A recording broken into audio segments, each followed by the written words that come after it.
I'm falling for you. And it terrifies me because you work for me. The office was quiet on that Thursday afternoon. The kind of quiet that only happens around 4 p.m. when everyone's either locked in meetings or pretending to look busy before the day ends. I'd been staring at the same spreadsheet for 20 minutes, my eyes burning from screen fatigue, my mind wandering anywhere but the numbers in front of me. I needed a break. The bathroom on the third floor was always empty at this hour. That was the whole point of going there instead of the one on my floor. A few minutes alone, maybe splash some cold water on my face, reset, and get through the last hour of work. Simple. I pushed open the heavy wooden door and stepped inside, my footsteps echoing slightly on the tile floor. The bathroom was exactly as I expected, quiet, empty, peaceful. I walked toward the sink, already thinking about the coffee I'd make when I got back to my desk, when I heard it. Water running from one of the stalls. My stomach did this odd little flip. I froze for a second, realizing I wasn't alone. The water stopped. There was a pause, that awkward loaded pause where we both seemed to be processing this unexpected intrusion. Then the stall door opened. And out stepped Sarah, my boss. For a moment, neither of us moved. Sarah Chen, the kind of boss who walks into a room and commands attention without saying a word, who manages a team of 8, including me, who has built her career on intelligence, precision, and an almost impossible composure. She was holding a paper towel, dabbing at her cheek, and her dark hair, usually perfectly styled in that sleek bob, had a few strands loose. Her cream-colored blouse was slightly untucked, and there was something vulnerable about the way she was holding herself that I'd never seen before. "Oh," I said, freezing in place. "I'm sorry. I didn't think anyone was in here." She looked up, meeting my eyes for what felt like longer than necessary. There was something in her expression I couldn't quite read, surprise, maybe, or something softer than that. For just a moment, her professional armor seemed to crack. "It's fine," she said, her voice quieter than it usually was in meetings. "It's still a public bathroom." I let out a small, nervous laugh. "Right. Of course. I can come back." "No, don't." She tossed the paper towel into the trash can. "I'm done. I just had something in my eye. A dust particle, I think." I moved toward the sink, very aware of her still there, straightening her blouse and tucking it back in. The mirror caught both our reflections, her watching me, mine carefully avoiding hers. The fluorescent lights hummed overhead. Everything felt too bright, too exposed. "Long day?" I asked, trying to ease the tension with small talk. She leaned against the counter next to me, and I caught the scent of her perfume, something subtle and expensive that I'd noticed before without wanting to admit it to myself. "The longest," she said softly. "The kind where you question every decision you've made." I turned on the faucet, very aware of how close she was standing. "That's rough." "It is," she agreed, and when I glanced at her in the mirror, she was staring straight ahead, her jaw tight. "I had to make a call today that affected someone on my team. Someone I care about. Professionally speaking." I washed my hands slowly, processing this. Sarah never talked about her feelings at work. She was always composed, always in control, always the consummate professional. The fact that she was opening up to me, in a bathroom, of all places, felt significant somehow. "Do you think you made the right call?" I asked. She was quiet for a long moment. "I did what I thought was best for the company. What was best for the bottom line, the strategy, the bigger picture." She paused, her hands gripping the edge of the counter. "But best for the company isn't always best for people. And lately, I've been wondering if I've been so focused on being the boss that I've forgotten how to be human." I turned off the water and grabbed a paper towel, turning to face her fully. That's when I really saw her, the tiredness in her dark eyes, the way her shoulders were slightly tense like she was carrying something heavy. Sarah, who always seemed so untouchable, so perfectly put together, looked like she needed someone to tell her it would be okay. "For what it's worth," I said carefully, "I think you're both. You're a boss who actually cares about her people. That's rare." She looked at me then, really looked at me, and something shifted in the air between us. It was like the temperature in the room had changed, like the space between us had suddenly become smaller and more charged. "You think?" she asked, and there was a vulnerability in the question that made my chest tighten. I know, I said. I've worked here for 3 years. I've seen how you lead. You don't just make decisions. You make them thoughtfully. You listen.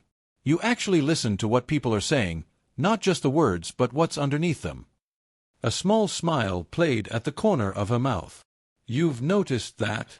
I notice a lot of things about you, I said, and the honesty in my voice surprised even me. Your door is always open when someone's struggling. You remember how people take their coffee. You celebrate wins like they're personal victories. You're not just a good boss, Sarah. You're a good person. She straightened up, stepping slightly closer to me.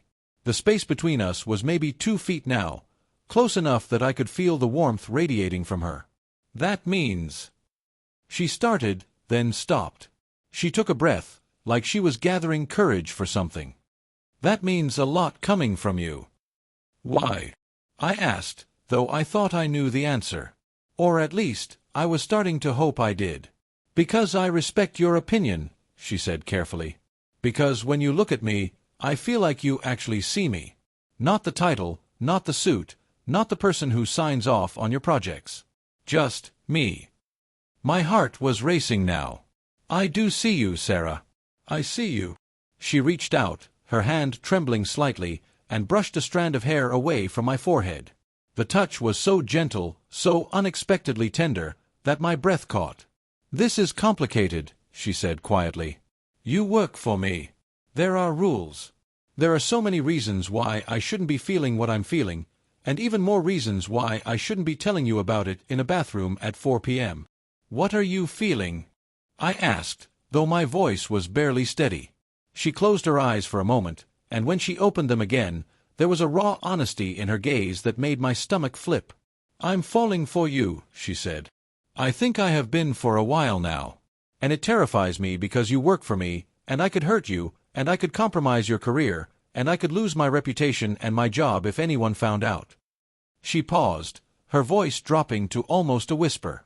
But I'm more terrified of spending the rest of my life wondering what would have happened if I didn't say anything.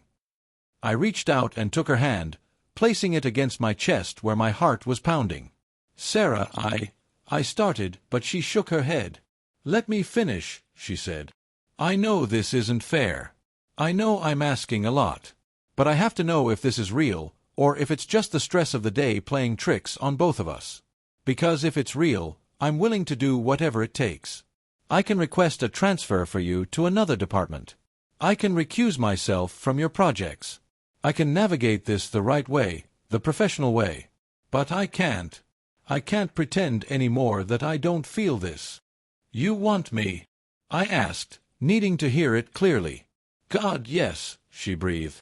So much. More than is probably advisable.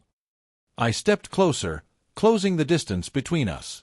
My hand came up to her face, and she leaned into my touch like she'd been waiting for this for so long.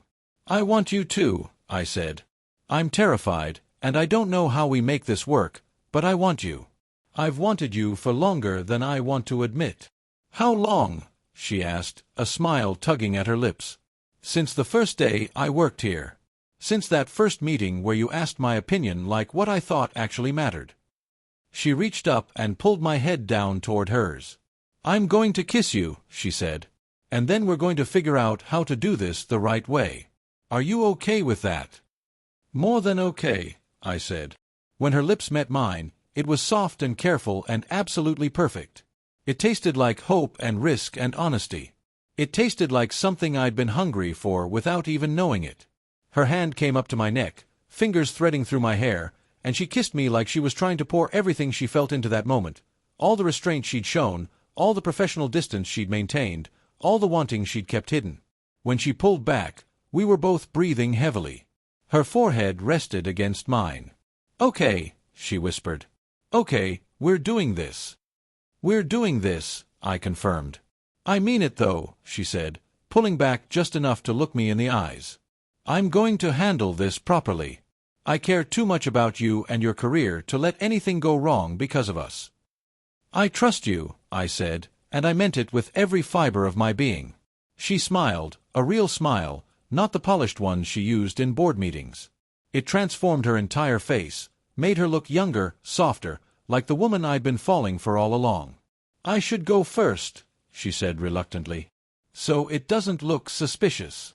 "Right," I agreed, though neither of us wanted to break this moment. "I'll wait a few minutes." She straightened her blouse, tucked her hair back into place, and slipped back into her professional armor. By the time she reached the door, she was composed and collected, every inch the boss again. But when she glanced back at me, there was a secret in her smile. "See you back at the office," she said, her voice carefully neutral. "Yeah," I said. "See you in a minute." I watched her leave, then stood there for a moment just processing what had just happened. My hand was shaking as I washed my face in cold water, trying to calm my racing heart. The mirror reflected back a man who looked dazed, excited, terrified, and happier than he'd been in years. I made it back to my desk on autopilot. The office looked exactly the same as when I'd left it. Same fluorescent lights, same stack of work waiting for me, same quiet afternoon hum. But everything felt different. I felt different. I felt chosen. I felt like someone I deeply admired had actually seen me and wanted me. The last hour of work was agony. I kept stealing glances at her office, catching her eye sometimes, seeing that small smile play across her lips before she turned back to her work. At 5 p.m., as I packed up my desk, she emerged from her office with her laptop bag slung over her shoulder. She paused at my desk, and for a moment, I thought she might say something. But instead, she just met my eyes, and in that look was everything: a promise, a question, an affirmation. "Good work on the Johnson presentation," she said, her professional voice back in place but warm. I was impressed. "Thank you," I said, playing along with the formality even though we both knew what this really meant. "That means a lot coming from you." She gave me the smallest nod, then walked toward the elevator. Before she stepped in, she glanced back one more time, and I saw it, that smile, just for me. Our secret. Walking out into the evening air 15 minutes later, I felt something I hadn't felt in a long time. Hope. Real, genuine hope. The kind that comes when you take a leap of faith and someone catches you. When someone powerful and intelligent and amazing chooses to be vulnerable with you. When someone you admire says they admire you back. I knew the road ahead wouldn't be easy. There would be complications, difficult conversations with HR, probably some raised eyebrows. But as I pulled out of the parking lot and saw her car ahead of me on the street, I was certain of one thing: Sarah was worth every complication. She was worth the risk. And judging by the way she kept glancing at me in her rearview mirror, I was worth the risk to her too. If you enjoyed this story, don't forget to hit that like button, subscribe for more heartfelt tales, and drop a comment letting us know where you're listening from. We'd love to hear your thoughts and connect with you. Thanks for being part of the Unscripted Hearts community.